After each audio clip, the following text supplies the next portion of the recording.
ಆಕಾಶವಾಣಿ ಹಾಸನ.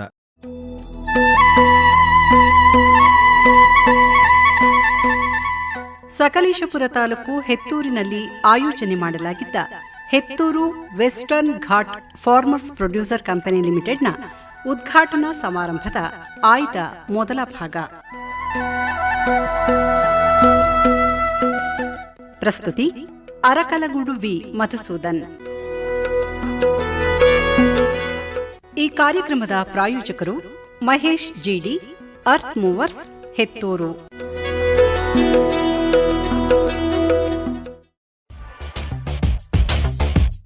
ಜಿಡಿ Mahesh earth movers, Hetturu. ನುರಿತ ಚಾಲಕರಿಂದ JCB ಹಾಗೂ ಎಲ್ಲ ತರಹದ ಇಟಾಚಿ ಬಳಸಿ ರೈತರ ಹಾಗೂ ತೋಟದ ಕೆಲಸ ಮಾಡಿಕೊಡಲಾಗುವುದು.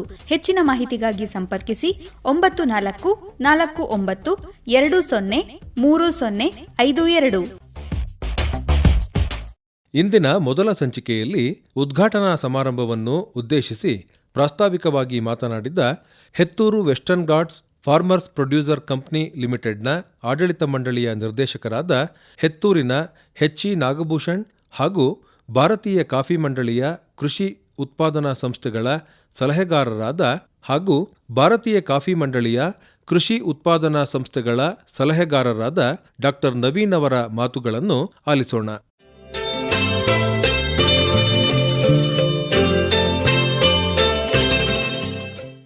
ಮೊದಲಿಗೆ ಕೇಳಿ ಉದ್ಘಾಟನಾ ಸಮಾರಂಭವನ್ನು ಉದ್ದೇಶಿಸಿ ಪ್ರಾಸ್ತಾವಿಕವಾಗಿ ಮಾತನಾಡಿದ Hettur western ghat farmers producer company ಲಿಮಿಟೆಡ್ನ ಆಡಳಿತ ಮಂಡಳಿಯ ನಿರ್ದೇಶಕರಾದ ಹೆತ್ತೂರಿನ ಎಚ್.ಇ. ನಾಗಭೂಷಣ್ ಅವರ ನುಡಿಗಳನ್ನು. ಬೆಳಗಾರ ಬಂಧುಗಳೇ, ನಿಮ್ಮೆಲ್ಲರಿಗೂ ನಮಸ್ಕಾರಗಳು. ಹೆತ್ತೂರು ಪಶ್ಚಿಮ ಘಟ್ಟದಲ್ಲಿದೆ. ಹಾಗಾಗಿ ಪಶ್ಚಿಮ ಘಟ್ಟದ ಅಲ್ಲಿರುವಂಥ ರೈತ ಉತ್ಪಾದನಾ ಸಂಸ್ಥೆ ಅಂಥೇಳಿ ಇದಕ್ಕೆ ಒಂದು ಹೆಸರು ಕೊಟ್ಟಿದ್ದೀವಿ. ಅದನ್ನು ವೆಬ್ಸೈಟಲ್ಲಿ ಮಾಡೋದ್ರಿಂದ ಕನ್ನಡದಲ್ಲಿ ಮಾಡಿದರೆ ಅನಾನುಕೂಲ ಆಗ್ತದೆ ಅಂಥೇಳಿ ಇಂಗ್ಲೀಷ್ನಲ್ಲಿ western Ghats coffee producing company ಅಂತ ಮಾಡಿದ್ದೀವಿ. ಸುಮಾರು 20 ವರ್ಷಗಳ ಪ್ರಯತ್ನ ಇದು. ನಾವು ಬೆಳೆಗಾರರ ಸಮುದಾಯಕ್ಕೆ ಏನಾದರೂ ಒಂದು ಅನುಕೂಲ ಮಾಡಿಕೊಡ್ಬೇಕು ಅನ್ನೋ ಒಂದು ದೃಷ್ಟಿನಲ್ಲಿ ಒಂದು ಸಣ್ಣದಾಗಿ ಬೆರಳೆಣಿಕೆಯಷ್ಟು ಜನ ಒಂದು ಹೆತ್ತೂರಿನಲ್ಲಿ ಹೋಬಳಿ ಬೆಳೆಗಾರ ಸಂಘ ಅಂತೇಳಿ ಸ್ಥಾಪನೆ ಮಾಡಿದ್ವಿ. ಅದನ್ನು ಹಾಸನ ಜಿಲ್ಲಾ ಬೆಳೆಗಾರ ಸಂಘ ಹಾಗೂ ಕರ್ನಾಟಕ ಬೆಳೆಗಾರ ಒಕ್ಕೂಟದ ಅಡಿನಲ್ಲಿ ನಾವು ಕೆಲಸ ಮಾಡಿದ್ವಿ. ಆ ಕೆಲಸ ಮಾಡಿದಂಥ ಸಂದರ್ಭದಲ್ಲಿ 98% ಭಾಗದ ಜನ ಸಣ್ಣ ಬೆಳೆಗಾರರು ಹಾಗೂ ಅವರೇ ಕೃಷಿಗಳನ್ನು ಮಾಡಿ ಶ್ರಮಜೀವಿಯಾಗಿ ಮಾಡೋಂಥ ಒಂದು ಈ ಪ್ರದೇಶ.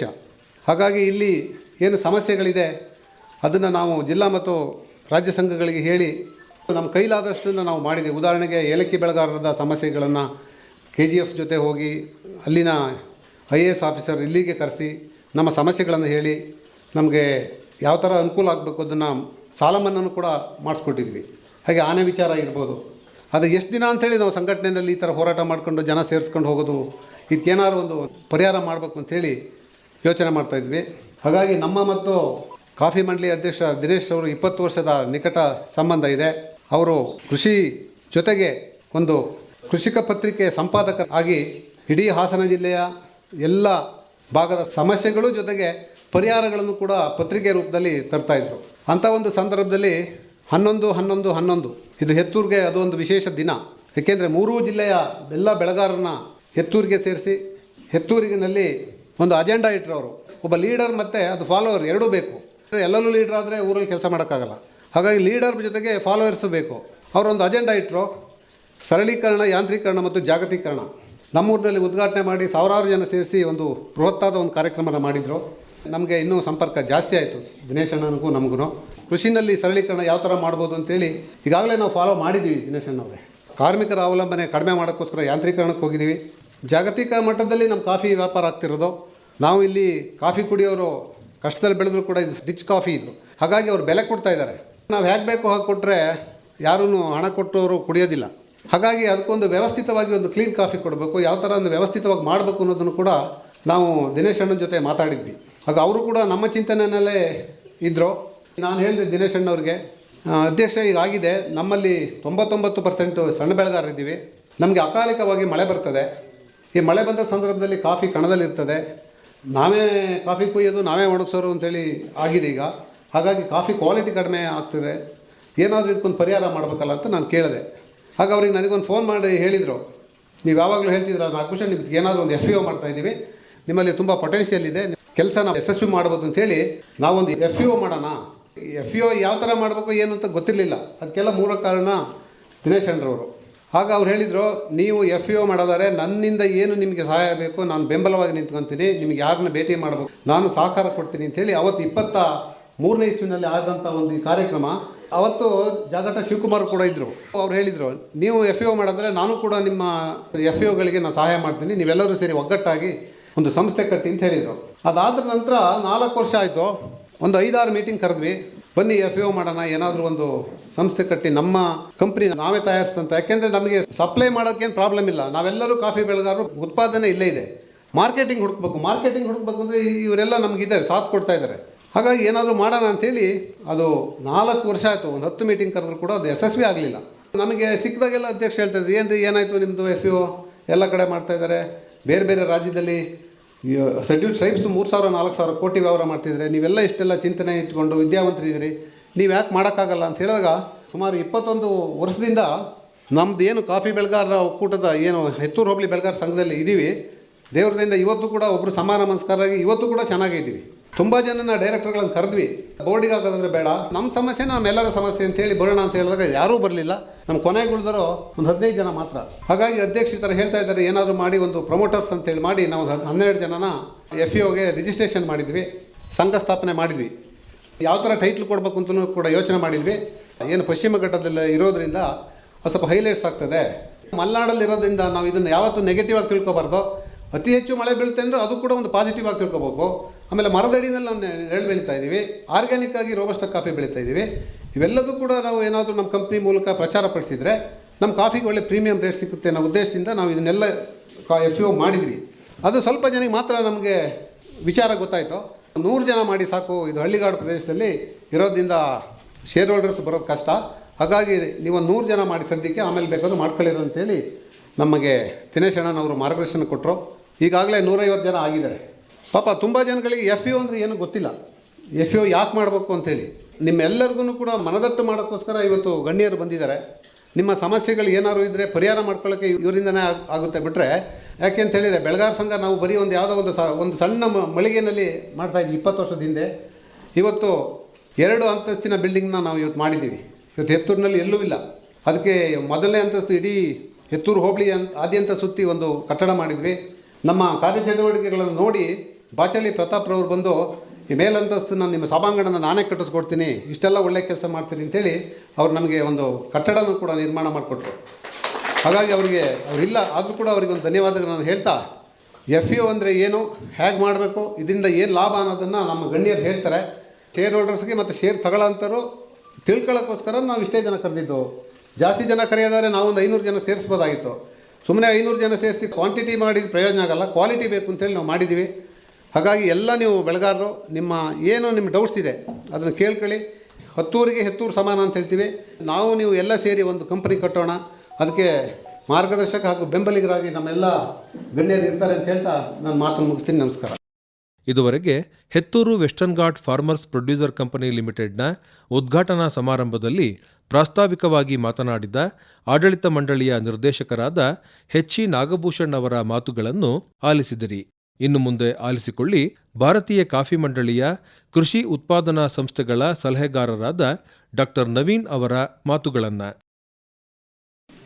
ನಾನು ವೃತ್ತಿಯಲ್ಲಿ ಮಕ್ಕಳು ವೈದ್ಯರು, ಬಟ್ ಗ್ರಾಮೀಣ ಭಾಗದಿಂದ ಬಂದಿರೋದ್ರಿಂದ ರೈತರ ಕಷ್ಟ ಸುಖಗಳನ್ನ ಚಿಕ್ಕ ವಯಸ್ಸಿಂದ ನೋಡಿದ್ದೀನಿ.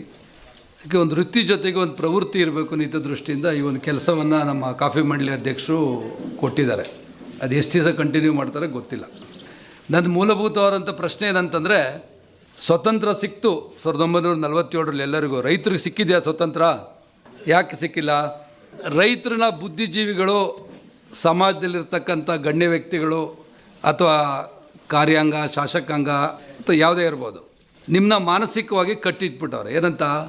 ರೈತ ದೇಶದ ಬೆನ್ನೆಲುಬು, ಅನ್ನ ಕೊಡೋಕ್ಕೆ ಮಾತ್ರ ಇರ್ತಕ್ಕಂಥದ್ದು, ರೈತ ಈ ದೇಶವನ್ನು ಕಟ್ಟಲಿಕ್ಕಿರ್ತಕ್ಕಂಥವನು ಅಂತಕ್ಕಂಥ ಒಂದು ಮಾನಸಿಕವಾದಂಥ ವ್ಯವಸ್ಥೆಯಲ್ಲಿ ನಿಮ್ಮನ್ನ ಕಟ್ಟಿಟ್ಬಿಟ್ಟಿದ್ದಾರೆ. ಸೈಕಲಾಜಿಕಲ್ ಒಂದು ಬೈಂಡಿಂಗ್ ಮಾಡಿಬಿಟ್ಟವ್ರೆ. ನಿಮ್ಗೆ ಏನಾಗ್ಬಿಟ್ಟಿದೆ, ಅದರಿಂದ ಹೊರಗಡೆ ಬರೋಕ್ಕೆ ಆಗ್ತಾಯಿಲ್ಲ. ನೀವುಗಳು ಬಿಡ ಮಾರ್ಯ, ನಾನು ಇರೋದೇ ಇದಕ್ಕೆ, ಮೊದಲು ಆ ಒಂದು ವ್ಯವಸ್ಥೆಯಿಂದ ನೀವು ಹೊರಗಡೆ ಬಂದರೆ ಈ ಸಂಸ್ಥೆ ಸಕ್ಸಸ್ ಆಗುತ್ತೆ.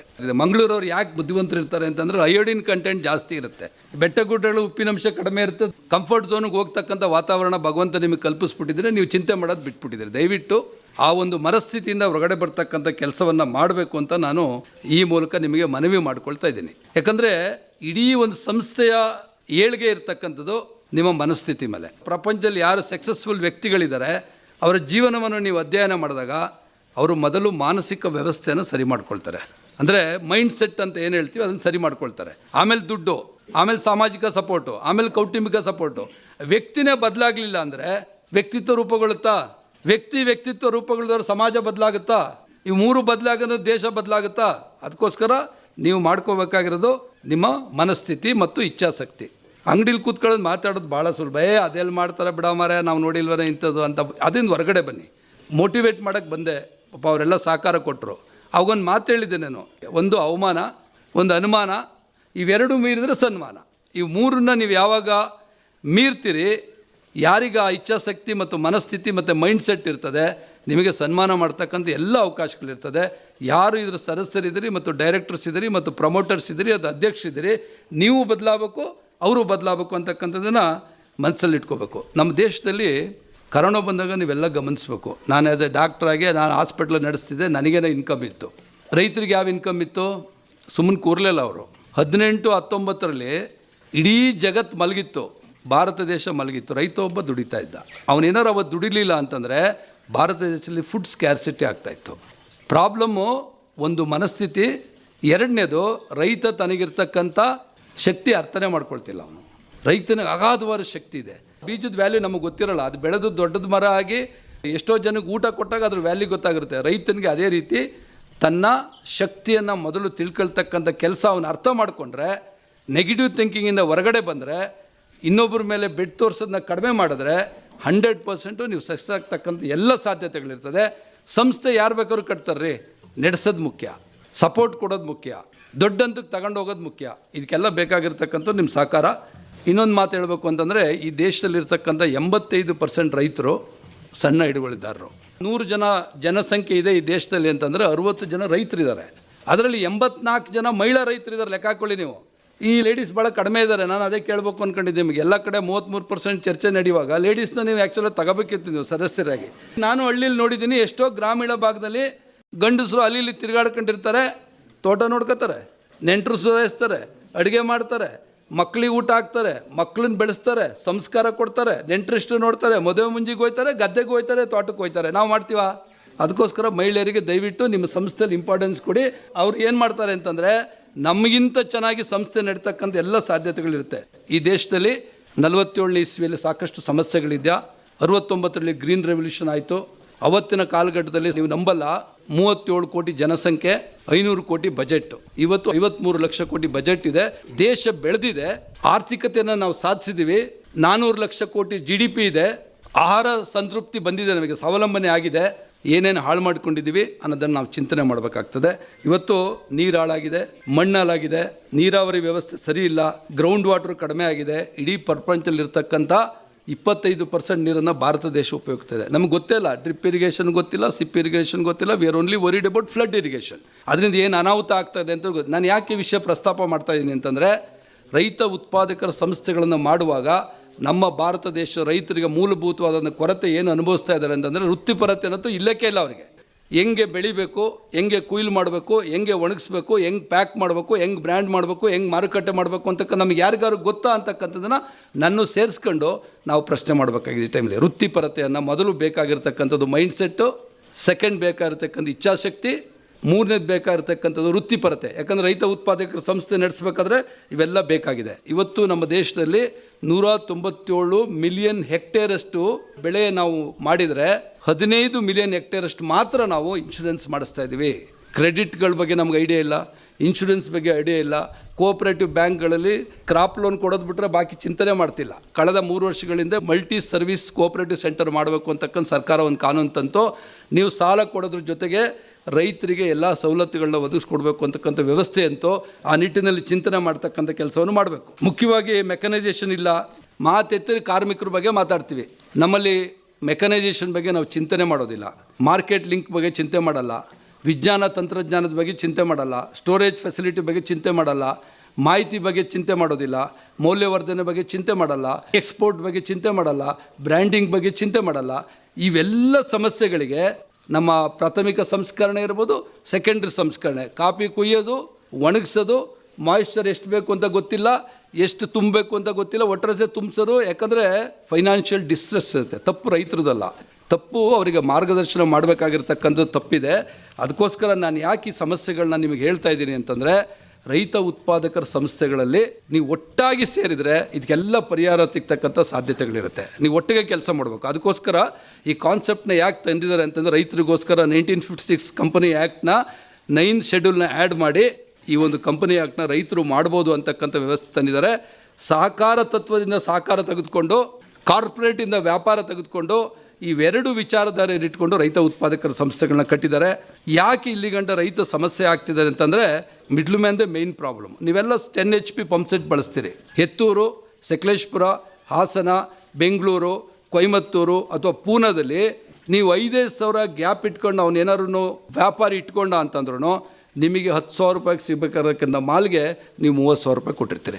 ಅದೇ 1,000 ಜನ ಒಟ್ಟಿಗೆ ನೀವು ಮ್ಯಾನುಫ್ಯಾಕ್ಚರಿಂದ ಪರ್ಚೇಸ್ ಮಾಡಿದ್ರಿ ಅಂತಂದರೆ ನೀವೇ ಕೂತ್ಕೊಂಡು ಲೆಕ್ಕ ಹಾಕಿ ಎಷ್ಟು ಹಣವನ್ನು ನಿಮಗೆ ಉಳಿತದೆ ಅಂತಕ್ಕಂಥದ್ದು. ಈ FPOದು ಮೂಲ ಸಿದ್ಧಾಂತ ಅಂತಂದರೆ, ಒಟ್ಟಾರೆ ಖರೀದಿ, ಒಟ್ಟಾರೆ ಮಾರಾಟ. 1 ಕಡ್ಡಿ ಮುರಿದಾಕ್ಬೋದು, 100 ಕಡ್ಡಿ ಮುರಿದಾಕೋಕ್ಕಾಗತ್ತಾ? ಒಟ್ಟಾರೆ ಖರೀದಿ ಮಾಡಬೇಕು, ಒಟ್ಟಾರತೆ ಮಾರಾಟ ಮಾಡಬೇಕು. ಮೆಕನೈಸೇಷನ್, ಕಸ್ಟಮೈರ್ ಸೆಂಟ್ರ್ಗಳ ಮುಖಾಂತರ ಲೇಬರ್ ಪ್ರಾಬ್ಲಮ್ನ ಮಿಟಿಗೇಟ್ ಮಾಡಬೇಕು, ಮಿಡ್ಲ್ ಮ್ಯಾನ್ಗಳನ್ನ ಕರ್ಟಲ್ ಮಾಡಬೇಕು. ಭಾರತ ದೇಶ ಇವತ್ತು ಮಿಲ್ಕಲ್ಲಿ, ಪಲ್ಸಲ್ಲಿ, ಟೀಲಿ, ಸ್ಪೈಸಸಲ್ಲಿ ನಂಬರ್ 1 ಸ್ಥಾನದಲ್ಲಿದೆ. ಅದರದ ಮೌಲ್ಯ ರೈತರಿಗೆ ಸಿಗ್ತಾ ಇದೆಯಾ? ಇಲ್ಲ. ನಾವು ಸೆಕೆಂಡ್ ಪ್ಲೇಸಲ್ಲಿ ರೈಸ್ ಬೆಳಿತೀವಿ, ವೀಟ್ ಬೆಳಿತೀವಿ, ಕಾಟನ್ ಬೆಳಿತೀವಿ, ಶುಗರ್ ಕೇನ್ ಬೆಳಿತೀವಿ, ಫ್ರೂಟ್ಸ್ ಬೆಳಿತೀವಿ, ವೆಜಿಟೇಬಲ್ ಬೆಳಿತೀವಿ. ಎಂಥ ದುರಂತ ಅಂತಂದರೆ, ಲ್ಯಾಕ್ ಆಫ್ ಕೋಲ್ಡ್ ಸ್ಟೋರೇಜು ಮತ್ತು ಇಂಪ್ರಾಪರ್ ಸ್ಟೋರೇಜ್ ಫೆಸಿಲಿಟಿಯಿಂದ ಪ್ರತಿ 100 kg ಏನು ಬೆಳಿತಾನೆ ರೈತ, 10 kg ವೇಸ್ಟ್ ಆಗ್ತಾಯಿದೆ. ರೈತ ಬೆಳೀತಕ್ಕಂಥ fruits and vegetables 30 kg waste ಆಗ್ತಾಯಿದೆ. ವಿಷಯ ಯಾಕೆ ಪ್ರಸ್ತಾಪ ಮಾಡ್ತಾಯಿದ್ದೀನಿ ಅಂತಂದರೆ, ನಿಮ್ಮದೇ ಸಂಸ್ಥೆ ಇದ್ದರೆ ಪ್ರಧಾನಮಂತ್ರಿ ಕಿಸಾನ್ ಸಂಪದ ಯೋಜನೆ, ಪ್ರಧಾನಮಂತ್ರಿ ಅಗ್ರಿ ಇನ್ಫ್ರಾಸ್ಟ್ರಕ್ಚರ್ ಫಂಡ್ ಮುಖಾಂತರ ನಿಮ್ಮದೇ ಕೋಲ್ಡ್ ಸ್ಟೋರೇಜ್ ಮಾಡ್ಕೋಬೋದು, ನಿಮ್ಮದೇ ವ್ಯಾಲ್ಯೂ ಅಡಿಷನ್ ಸೆಂಟರ್ ಮಾಡ್ಬೋದು, ನಿಮ್ಮದು ಆಗ್ರೋ ಪ್ರೊಸೆಸಿಂಗ್ ಯೂನಿಟ್ಗಳು ಮಾಡ್ಬೋದು. ಇದು ಮಾಡಬೇಕಂದ್ರೆ ಒಬ್ಬ ಮಾಡೋಕ್ಕಾಗಲ್ಲ, ಇದು ರೈತ ಉತ್ಪಾದಕರ ಸಂಸ್ಥೆಗಳ ಮುಖಾಂತರನೇ ಮಾಡಬೇಕಾಗ್ತದೆ. ಅದಕ್ಕೋಸ್ಕರ ರೈತ ಉತ್ಪಾದಕರ ಸಂಸ್ಥೆ ಯಾಕೆ ಮಾಡಬೇಕು ಅಂತಕ್ಕಂಥ ನಿಮ್ಮ ಮನವರಿ ಮಾಡ್ಕೊಳ್ತಾ ಇದ್ದೀನಿ. ನಮ್ಮ ದೇಶದ ಕರ್ನಾಟಕ ರಾಜ್ಯದಲ್ಲಿರ್ತಕ್ಕಂಥ 4,39,000 ಬಜೆಟ್ ಏನಿದೆ, ಇಫ್ ಐ ಆಮ್ ರೈಟ್, ಅದರಲ್ಲಿ 25% ಅಷ್ಟು ವೇಸ್ಟು ಪೋಸ್ಟ್ ಹಾರ್ವೆಸ್ಟ್ ಲಾಸಲ್ಲಿ ಹೋಗ್ತಾ ಇದೆ. ಅಂತಂದರೆ ಕೊಯ್ಲೋತ್ತರ ನಿರ್ವಹಣೆಗೋಸ್ಕರ ರೈತ ಸರಿಯಾಗಿ ನಿರ್ವಹಣೆ ಮಾಡ್ದಲೇ 25-30% ಅಷ್ಟು ನಾವು ಬೆಳೀತಕ್ಕಂಥ ಫುಡ್ಡು ವೇಸ್ಟ್ ಆಗ್ತಾ ಇದೆ. ಅದಕ್ಕೋಸ್ಕರ ತಾವು ಅದ್ರ ಬಗ್ಗೆ ಗಮನಿಸಬೇಕು, ವೈಜ್ಞಾನಿಕವಾಗಿ ಬೆಳಿಬೇಕು, ನೈಸರ್ಗಿಕ ಕೃಷಿಯನ್ನು ಕಲ್ಟಿವೇಟ್ ಮಾಡ್ಕೋಬೇಕು, ಪ್ರಾಥಮಿಕ ಸಂಸ್ಕರಣೆ ಮತ್ತು ದ್ವಿತೀಯ ಸಂಸ್ಕರಣೆ ಬಗ್ಗೆ ಒತ್ತು ಕೊಡಬೇಕು, ಸ್ಟೋರೇಜ್ ಬಗ್ಗೆ ಒತ್ತು ಕೊಡಬೇಕು, ಬ್ರ್ಯಾಂಡಿಂಗ್ ಬಗ್ಗೆ ಒತ್ತು ಕೊಡಬೇಕು, ಟ್ರಾನ್ಸ್ಪೋರ್ಟೇಷನ್ ಕರ್ಟೈಲ್ ಮಾಡಬೇಕು, ಮಾರುಕಟ್ಟೆ ವ್ಯವಸ್ಥೆಯನ್ನು ನೀವು ರೂಪುಗೊಳ್ತಕ್ಕಂಥ ಕೆಲಸವನ್ನು ಮಾಡಬೇಕಾಗ್ತದೆ. ಈ ಎಲ್ಲ ಸಮಸ್ಯೆಗಳಿಗೆ ಪರಿಹಾರ ಇರ್ತಕ್ಕಂಥದ್ದು 100% ಹೇಳ್ತೀನಿ, ರೈತ ಉತ್ಪಾದಕ ಸಂಸ್ಥೆಗಳಿಗೆ ಪರಿಹಾರ ಇದೆ.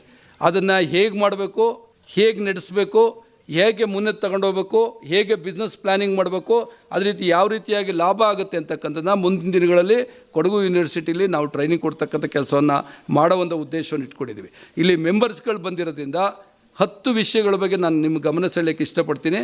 10 ವಿಷಯಗಳು ನೀವಿಬ್ಬರಲ್ಲಿ ಕೋಆರ್ಡಿನೇಷನ್ ಇದ್ದರೆ, 2 ಚಕ್ರಗಳು ಒಟ್ಟಿಗೆ ಕೆಲಸ ಮಾಡಿದರೆ ಮಾತ್ರ ಈ ರಥವನ್ನು ವೆಸ್ಟರ್ನ್ ಘಾಟ್ಸಿಂದ ಡೆಲ್ಲಿಗೂ ತೊಗೊಂಡೋಗ್ಬೋದು, ಕ್ಯಾಲಿಫೋರ್ನಿಯಾಗೂ ತೊಗೊಂಡೋಗ್ಬೋದು, ಮಾಸ್ಕೋಗೂ ತೊಗೊಂಡೋಗ್ಬೋದು, ಬೇರೆ ಯಾವ ದೇಶಕ್ಕೂ. ಯಾಕೆ ಹೇಳ್ತಾ ಇದ್ದೀನಿ ಅಂತ, ನಿಮ್ಮ ಪ್ರಾಡಕ್ಟು ನೀವು ವೆಸ್ಟರ್ನ್ ಘಾಟ್ಸಲ್ಲಿ ಬೆಳೀತಿರೋದ್ರಿಂದ ನಿಮಗೆ ಕಾರ್ಬನ್ ಕಂಟೆಂಟ್ ಜಾಸ್ತಿ ಇದೆ. You people are blessed, proper moisture, proper rain, proper carbon content, proper nature is best with all of you. ಅದಕ್ಕೋಸ್ಕರ ನಿಮ್ಮ ಕಾಫಿಗೆ ಅದರದೇ ಆದಂಥ ಟೇಸ್ಟ್ ಇದೆ, ಫ್ಲೇವರ್ ಇದೆ, ಮೌಲ್ಯ ಇದೆ. ಅದನ್ನು ಬಳಸ್ಕೊಳ್ಳಿಲ್ಲ ಅಂತಂದರೆ ಯಾವ ಸರ್ಕಾರನೂ ಏನೂ ಮಾಡೋಕ್ಕಾಗಲ್ಲ. ರೈತರನ್ನು ಉದ್ಯಮಪತಿಗಳಾಗಿ ಮಾಡಬೇಕು, ರೈತರನ್ನು ಉದ್ಯೋಗದಾತರು ಮಾಡಬೇಕು ಅನ್ನೋ ಹಿತದೃಷ್ಟಿಯಿಂದ ರೈತ ಉತ್ಪಾದಕರ ಸಂಸ್ಥೆಯನ್ನು ಮಾಡಿದೆ. ಯಾಕಂತಂದರೆ ಅಡುಗೆ ಮಾಡಿ ಇಟ್ಟಿದ್ದಾರೆ, ಸೌಟು ಇಟ್ಟವ್ರೆ, ಕೂತ್ಕೊಳ್ಳೋಕ್ಕೆ ಜನ ಇದ್ದಾರೆ. ನೀವು ಊಟ ಮಾಡಲ್ಲ ಅಂತಂದರೆ ಕಾಫಿ ಮಂಡಳಿನೂ ಬ್ಲೇಮ್ ಮಾಡೋಂಗಿಲ್ಲ, ಅಥವಾ ಸರ್ಕಾರನೂ ಬ್ಲೇಮ್ ಮಾಡೋಂಗಿಲ್ಲ, ಯಾರನ್ನೂ ಬ್ಲೇಮ್ ಮಾಡೋಂಗಿಲ್ಲ. ನಿಮ್ಮ ಕೈ ನಿಮ್ಮ ತಲೆ ಮೇಲೆ ಇರ್ತದೆ. ಅದಕ್ಕೋಸ್ಕರ ನೀವು ಮಾಡಬೇಕಾಗಿರ್ತಕ್ಕಂಥ ಕೆಲಸ ಏನಂತಂದರೆ, ವಿಶ್ವಾಸ ಭಾಳ ಮುಖ್ಯ. ನಿಮ್ಮ ತಂಡದ ಮೇಲೆ ನಿಮಗೆ ವಿಶ್ವಾಸ ಇರಲಿ, ಸದಸ್ಯರ ಮೇಲೆ ವಿಶ್ವಾಸ ಇರಲಿ. ನಂಬಿಕೆ ಇಲ್ಲ ಅಂತಂದರೆ ಈ ಪ್ರಪಂಚ ಮುಂದಕ್ಕೆ ಹೋಗೋದೇ ಇಲ್ಲ. ಎಲ್ಲಿ ನಂಬಿಕೆ ಕಳ್ಕೊಳ್ತೀರಿ ಅಲ್ಲಿ ತನ್ನ ವಿಶ್ವಾಸವನ್ನು ಕಳ್ಕೊಳ್ಳೋ ಮುಖಾಂತರ ಆ ಸಿಮೆಂಟ್ ಅಲ್ಲಾಡೋಕ್ಕೆ ಶುರುವಾಗುತ್ತೆ, ಗೊತ್ತಿಲ್ದಂಗೆ ಬೀಳಕ್ಕೆ ಶುರುವಾಗುತ್ತೆ. ಅದಕ್ಕೋಸ್ಕರ ಒಂದು ಸಾಮರಸ್ಯ ಇರಲಿ, ಸಂಘರ್ಷ ಬೇಡ, ವಿಶ್ವಾಸ ಇರಲಿ, ಅವಿಶ್ವಾಸ ಬೇಡ. ಇದನ್ನು ಮಾಡ್ತಕ್ಕಂಥ ಕೆಲಸವನ್ನು ಮಾಡಬೇಕು.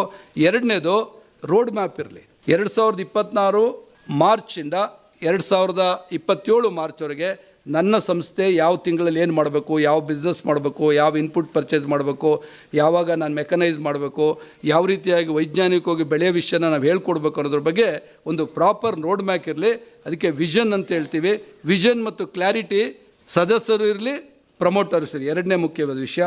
ಮೂರನೇದು ಸಿಂಗಲ್ ಕ್ರಾಪಿಗೆ ಫೋಕಸ್ ಮಾಡಿ. ನಿಮ್ಮಲ್ಲಿ ಭತ್ತ ಬೆಳಿತೀರಿ, ಮೆಣಸು ಬೆಳಿತೀರಿ, ನಿಂಬೆ ಬೆಳಿತೀರಿ, ಸ್ಪೈಸಸ್ ಬೆಳಿತೀರಿ, ಕಾಫಿ ಬೆಳಿತೀರಿ, ಏಲಕ್ಕಿ ಬೆಳಿತೀರಿ. ಆದರೆ ನೀವು ಕಾಫಿ ಒಂದಕ್ಕೆ ಫೋಕಸ್ ಮಾಡಿ ಹಂತವಾಗಿ ಬೇರೆ ಕ್ರಾಪ್ಗಳ ಬಗ್ಗೆ ನೀವು ಕಾನ್ಸಂಟ್ರೇಟ್ ಮಾಡ್ತಕ್ಕಂಥ ಕೆಲಸವನ್ನು ಮಾಡ್ಬೋದು. ಭಗವಂತ ನಿಮಗೆ ಭೂಮಿ ಕೊಟ್ಟಿದ್ದಾನೆ, ನೀವು ಆ ಭೂಮಿನ ಹೆಂಗೆ ಬೇಕಾದ್ರೆ ಉಪಯೋಗಿಸ್ಬೋದು. ನಾನು ಇತ್ತೀಚೆಗೆ ವಯನಾಡ್ಗೆ ಹೋಗಿದ್ದೆ. ಒಂದು ಟ್ರೈಬಲ್ ಏರಿಯಾದಲ್ಲಿ ನಾನು 95 ವರ್ಕ್ ಮಾಡ್ತಿದ್ದೆ. ಆಫ್ಟರ್ ಮೈ MBBS ವರ್ಕ್ ಮಾಡ್ತಾಯಿದ್ದೆ. ಅವಾಗ 3 ಎಕರೆಲಿ ಎಷ್ಟು ಚೆನ್ನಾಗಿ ಡಿಸೈನ್ ಮಾಡಿದ್ದೆ ಅಂದರೆ agriculture, horticulture, animal husbandry, fisheries, apiculture, agroforestry. ಆ ರೈತ ಮಂತ್ಲಿಗೆ 3 ಮಂತ್ಸು, 6 ಮಂತ್ಸು, 9 ಮಂತ್ಸು, 12 ಮಂತ್ಸಿಗೆ ಯಾವ ರೀತಿಯಾಗಿ ಅವನ ಆರ್ಥಿಕತೆಯನ್ನು ಡಿಸೈನ್ ಮಾಡೋ ಮುಖಾಂತರ, ಗೋ ಆಧಾರಿತ ಕೃಷಿ ಮಾಡೋ ಮುಖಾಂತರ ಫಾರ್ಮರ್ಸ್ ಇನ್ಕಮ್ನ ಡಬಲ್ ಮಾಡೋ ರೀತಿಯಲ್ಲಿ ಸಾಕಷ್ಟು ಕೆಲಸವನ್ನು 95 ಅಂದಿನ ಟ್ರೈಬಲ್ಸ್ಗಳಿಗೆ ಸರ್ಕಾರ ಮಾಡಿತ್ತದನ್ನು. ಅದಕ್ಕೆ ನಾನು ನಿಮಗೆ ಏನು ಹೇಳ್ತಾ ಇದ್ದೀನಿ, 25 ಎಕರೆ ಯಾರಿಗೂ ಬೇಕಾಗಿಲ್ಲ. ಕರೆಕ್ಟಾಗಿ ಮಾಡೋರಿಗೆ 5 ಎಕರೆ ಜಮೀನು ಸಾಕು. You have to plan your agri economics. ನಾನು ಫಸ್ಟ್ ನಿಮ್ಮ ಊರಿಗೆ ಭೇಟಿ ಕೊಟ್ಟೆ. ಫಸ್ಟ್ ಟೈಮ್ ಬಂದಾಗ ನಾನು ಸುಮ್ಮನೆ ಕೇಳಿದೆ, ಅಗ್ರಿ ಎಕನಾಮಿಕ್ಸ್ ಏನು ರೀ ಮಾಡ್ಕೊಂಡಿದ್ದೀರಿ, 1 ಎಕರೆಗೆ ಎಷ್ಟು ಖರ್ಚಾಗುತ್ತೆ, ಸುಣ್ಣ ಎಷ್ಟು ಬೇಕು, ಮೈಲು ತುತ್ತು ಎಷ್ಟು ಬೇಕು, ಗೊಬ್ಬರ ಬೇಕು, ನೀರಾವರಿಗೆ ಎಷ್ಟು ಬೇಕು, ಲೇಬರ್ ಎಷ್ಟು ಬೇಕು, ಫ್ಯಾಮಿಲಿ ಲೇಬರ್ ಎಷ್ಟು ಬೇಕು, ಕಟಾವ್ ಹೆಂಗೆ ಮಾಡ್ತೀರಿ, ಡ್ರೈಯಿಂಗ್ ಎಷ್ಟು ಬೇಕು, ಪ್ಯಾಕಿಂಗ್, ಏನು ಮಾಹಿತಿನೇ ಇಲ್ಲ ಅವ್ರ ಹತ್ರ. ಯಾಕೆ ನಾವು ಎಡುತ್ತಾ ಇದ್ವಿ ಅನ್ನೋದ್ರ ಬಗ್ಗೆ ನೀವು ಗಮನಿಸಬೇಕು. ರೈತ ಉತ್ಪಾದಕರ ಸಂಸ್ಥೆ ಈ ಸಣ್ಣ ಸಣ್ಣ ವಿಷಯಗಳ ಬಗ್ಗೆ, ಸೂಕ್ಷ್ಮ ವಿಚಾರಗಳ ಬಗ್ಗೆ ಗಮನ ಕೊಡೋ ಮುಖಾಂತರ ನಿಮ್ಮನ್ನು ವೈಜ್ಞಾನಿಕವಾಗಿ ತಂತ್ರಜ್ಞಾನ ಆಧಾರಿತ ವೃತ್ತಿಪರತ ಕೃಷಿಕನ್ನು ಮಾಡೋ ನಿಟ್ಟಿನಲ್ಲಿ ಈ ನಮ್ಮ ರೈತ ಉತ್ಪಾದಕ ಸಂಸ್ಥೆ ಕೆಲಸ ಮಾಡ್ತಾ ಇದೆ. 4ನೇದು ಒಂದು ಬಿಸ್ನೆಸ್ ಮಾಡ್ಯೂಲ್ ಇಟ್ಕೊಳ್ಳಿ. ಪಿರಿಯಾಪಟ್ಟಣದಲ್ಲಿ ಇರ್ತಕ್ಕಂಥ ಬಿಸ್ನೆಸ್ ಮಾಡ್ಯೂಲ್ ಎತ್ತೂರಿಗೆ ಸೂಟ್ ಆಗಲ್ಲ, ಎತ್ತೂರಲ್ಲಿ ಸೂಟ್ ಆಗ್ತಕ್ಕಂಥದ್ದು ಚಂದ್ರಪಟ್ಟಣಕ್ಕೆ ಸೂಟ್ ಆಗಲ್ಲ. ನಿಮ್ಮ ಊರಿಗೆ ಯಾವ ಬಿಸ್ನೆಸ್ ಮಾಡಲು ಬೇಕು, ಒಂದು ಒಳ್ಳೆಯ ವೃತ್ತಿಪರರನ್ನು ತೆಗೆದುಕೊಂಡು ನಮ್ಮ ಸಲಹೆ ಸಹಕಾರ ಅಂತ ನಿಮಗಿದ್ದೇ ಇರುತ್ತೆ, ಅದನ್ನು ಮಾಡ್ತಕ್ಕಂಥ ಕೆಲಸವನ್ನು ಮಾಡಿ. ಮತ್ತು ಈ ಸಂಸ್ಥೆಯನ್ನು ಫ್ಯಾಮಿಲಿ ಓರಿಯೆಂಟೆಡ್ ಮಾಡೋಕ್ಕೆ ಹೋಗ್ಬಿಡಿ, ವೃತ್ತಿಪರರು ಮಾಡ್ತಕ್ಕಂಥ ಮಾಡಿ. 6ನೇದು financial discipline is very important. 1 ರೂಪಾಯಿ ಇರಲಿ, 2 ರೂಪಾಯಿ ಇರಲಿ, ಅಡಿಕೆ ಕದ್ರು ಕಳ್ಳ, ಆನೆ ಕದ್ರು ಕಳ್ಳ, ವಿಶ್ವಾಸ ಹೋಯ್ತಲ್ಲಿಗೆ. ಅದಕ್ಕೋಸ್ಕರ ಫೈನಾನ್ಷಿಯಲ್ ಡಿಸಿಪ್ಲಿನ್ ಭಾಳ ಇರಲಿ. ಫೈನಾನ್ಷಿಯಲ್ ಡಿಸಿಪ್ಲಿನ್ ಜೊತೆಗೆ source of finance is very important. NABARD ನಿಮ್ಮ ಜೊತೆ ಇದೆ, SFA ಸಣ್ಣ ರೈತರ ಉದ್ಯಮಗಳ ಒಕ್ಕೂಟ ನಿಮ್ಮ ಜೊತೆ ಇದೆ, ಕಾಫಿ ಮಂಡಳಿ ದಿಗ್ಗಜರು ನಿಮ್ಮ ಜೊತೆ ಕೂತಿದ್ದಾರೆ. ಇಷ್ಟು ಸಪೋರ್ಟಿಂಗ್ ಸಿಸ್ಟಮ್ ಇರುವಾಗ ನೀವು ಕಣ್ಣು ಮುಚ್ಕೊಂಡು ಕುಂತ್ಕೊಂಡ್ರೆ ಏನೂ ಕಾಣಲ್ಲ. 7ನೇದು ಕೆಪಾಸಿಟಿ ಬಿಲ್ಡಿಂಗ್. ಕೆಪಾಸಿಟಿ ಬಿಲ್ಡಿಂಗ್ ಯಾಕೆ ಅಂತಂದರೆ ಎಲ್ಲಿ ಅಪ್ಡೇಟ್ ಆಗಲ್ಲ ಅಲ್ಲಿ ಔಟ್ಡೇಟ್ ಆಗ್ತೀವಿ. ನಾವು ಅಪ್ಡೇಟ್ ಆಗಲೇಬೇಕು, ನಮ್ಮ ನಾಲೆಡ್ಜ್ ಅಪ್ಡೇಟ್ ಆಗಲೇಬೇಕು. ಯಾವ ಮಾರುಕಟ್ಟೆಯಲ್ಲಿ ಏನು ನಡೀತಿದೆ, ಯಾವ ವಸ್ತು ಎಲ್ಲಿ ಕಡಿಮೆಗೆ ಸಿಗ್ತಾ ಇದೆ, ಯಾವ ವಸ್ತುನ ನಾನು ಎಲ್ಲಿ ಕಳಿಸ್ಬೋದು ಅನ್ನೋದ್ರ ಬಗ್ಗೆ ಜ್ಞಾನ ಇರಲಿ. ಹೊಸತನಕ್ಕೆ ನಾವು ಒಕ್ಕೊಳ್ಳಿಲ್ಲ ಅಂತಂದರೆ ಕಬ್ಬಣ ತುಕ್ಕಿಡಿದ್ಬಿಡ್ತದೆ. ಯಾವುದೇ ವಸ್ತು, ಚಿನ್ನನೇ ಆದರೂ ತುಕ್ಕಿಡಿದಲ್ಲೇ ಇರ್ಬೋದು, ಏನು ಮಾಡ್ತೀರ ಅದು ಇಟ್ಕೊಂಡು.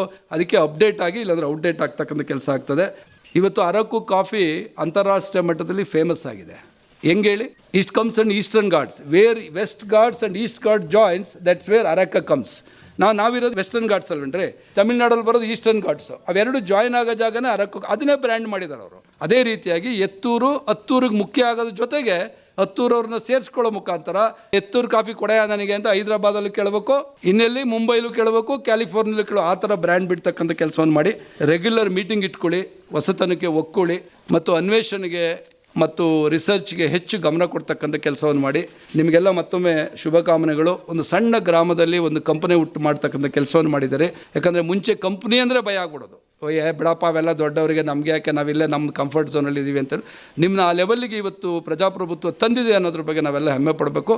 ನೀವೆಲ್ಲ ಮುಂದೆ ಬರ್ತೀರಿ.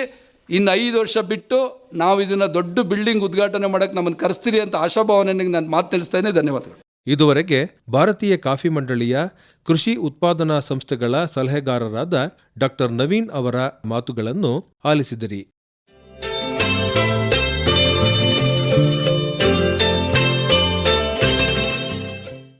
ಇಂದಿನ ಮೊದಲ ಸಂಚಿಕೆಯಲ್ಲಿ ಉದ್ಘಾಟನಾ ಸಮಾರಂಭವನ್ನು ಉದ್ದೇಶಿಸಿ ಪ್ರಾಸ್ತಾವಿಕವಾಗಿ ಮಾತನಾಡಿದ Hettur western ghat farmers producer company ಲಿಮಿಟೆಡ್ನ ಆಡಳಿತ ಮಂಡಳಿಯ ನಿರ್ದೇಶಕರಾದ ಹೆತ್ತೂರಿನ ಎಚ್.ಇ. ನಾಗಭೂಷಣ್ ಹಾಗೂ ಭಾರತೀಯ ಕಾಫಿ ಮಂಡಳಿಯ ಕೃಷಿ ಉತ್ಪಾದನಾ ಸಂಸ್ಥೆಗಳ ಸಲಹೆಗಾರರಾದ ಡಾ. ನವೀನ್ ಅವರ ಮಾತುಗಳನ್ನು ಆಲಿಸಿದಿರಿ.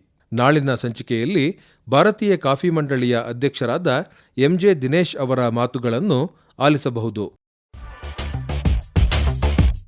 ಜಿಡಿ ಮಹೇಶ್ ಅರ್ತ್ ಮೂವರ್ಸ್ ಹೆತ್ತೂರು ನುರಿತ ಚಾಲಕರಿಂದ ಜೆಸಿಬಿ ಹಾಗೂ ಎಲ್ಲ ತರಹದ ಇಟಾಚಿ ಬಳಸಿ ರೈತರ ಹಾಗೂ ತೋಟದ ಕೆಲಸ ಮಾಡಿಕೊಡಲಾಗುವುದು. ಹೆಚ್ಚಿನ ಮಾಹಿತಿಗಾಗಿ ಸಂಪರ್ಕಿಸಿ 9449203052.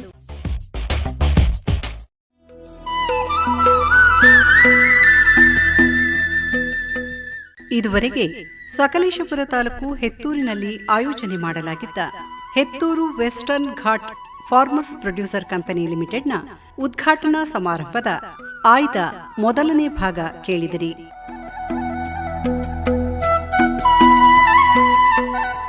ಪ್ರಸ್ತುತಿ ಅರಕಲಗೂಡು ವಿ. ಮಧುಸೂದನ್.